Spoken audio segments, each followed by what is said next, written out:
Bem, nos tribunais existem dois tipos de atos judiciais, né?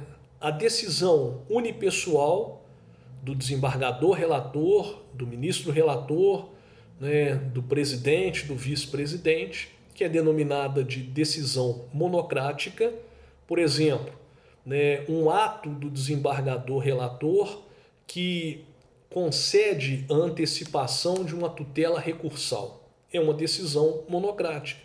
Contra ela cabe um recurso que se chama agravo interno. Um ato de um ministro relator que nega seguimento de plano a um recurso. É uma decisão monocrática. Contra ela cabe, né, o recurso de agravo interno. Então vejam só, né, além das decisões monocráticas, né, existe o acórdão. O acórdão ele é proferido pelos órgãos colegiados, né, por uma turma, por uma câmara, por um grupo de câmaras reunidas, pela corte especial, pelo pleno. Né? Então, o que representa o acórdão? O acórdão ele é a conclusão dos votos proferidos pelos desembargadores, né, por exemplo, que participaram do julgamento de uma ação de competência originária dos tribunais, como é o caso de uma ação rescisória, que participaram de um julgamento de um recurso, como por exemplo uma apelação, recurso de uma apelação. Então o acórdão é isso, né? É o resumo, né? A conclusão dos votos apresentados por aqueles membros do órgão colegiado que participaram, né, do julgamento do recurso. Exemplo, um recurso de apelação ele é julgado por uma turma que é composta de 3 desembargadores. Então, no julgamento do recurso, a turma julga por acórdão.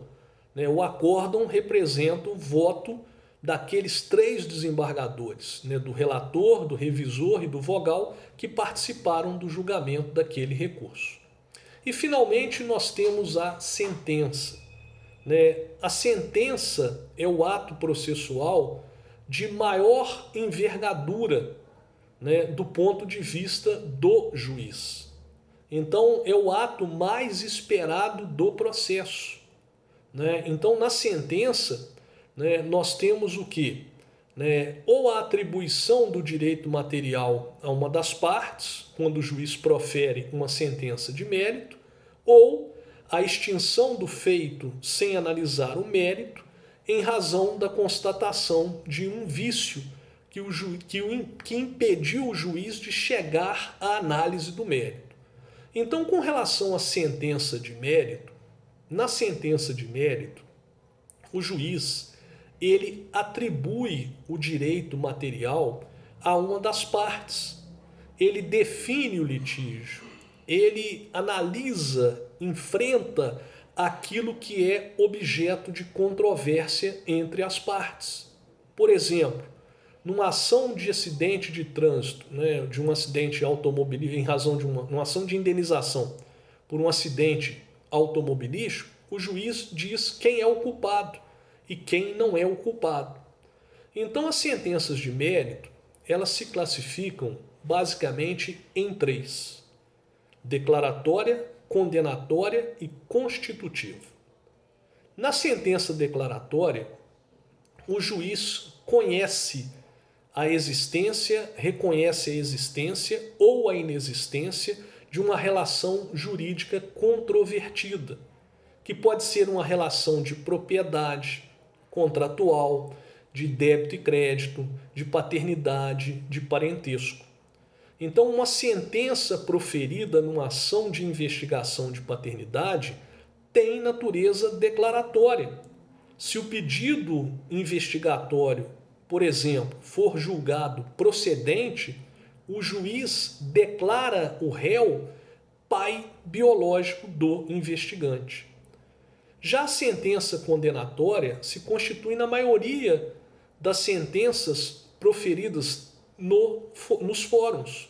Né? É aquela que impõe ao réu o cumprimento de uma obrigação em favor do autor, que pode ser uma obrigação de pagar quantia determinada, pode ser uma obrigação de fazer, não fazer ou de entregar. E nós temos as sentenças de natureza constitutiva.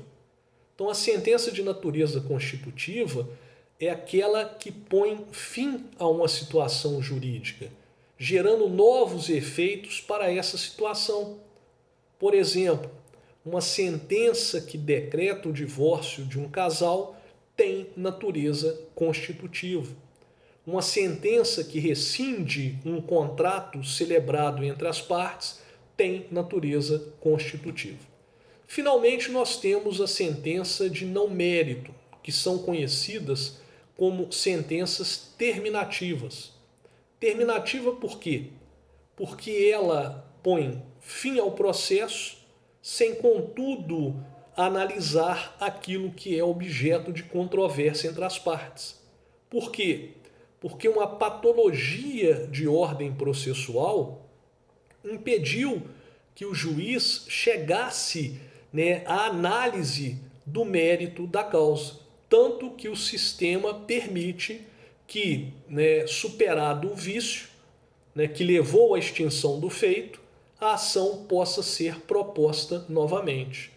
Então vamos imaginar, para os senhores entenderem, que o processo foi extinto por defeito de representação judicial, porque a parte não juntou nos autos a procuração outorgada para o seu advogado. Pronto. Não houve análise daquilo que é objeto de litígio entre as partes. O defeito levou à extinção do processo sem que essa análise fosse feita. Corrigido o defeito, é possível a parte propor novamente, a ação, porque o mérito não foi enfrentado. Então não há o que se falar em coisa julgada. É isso? Fiquem bem e até breve.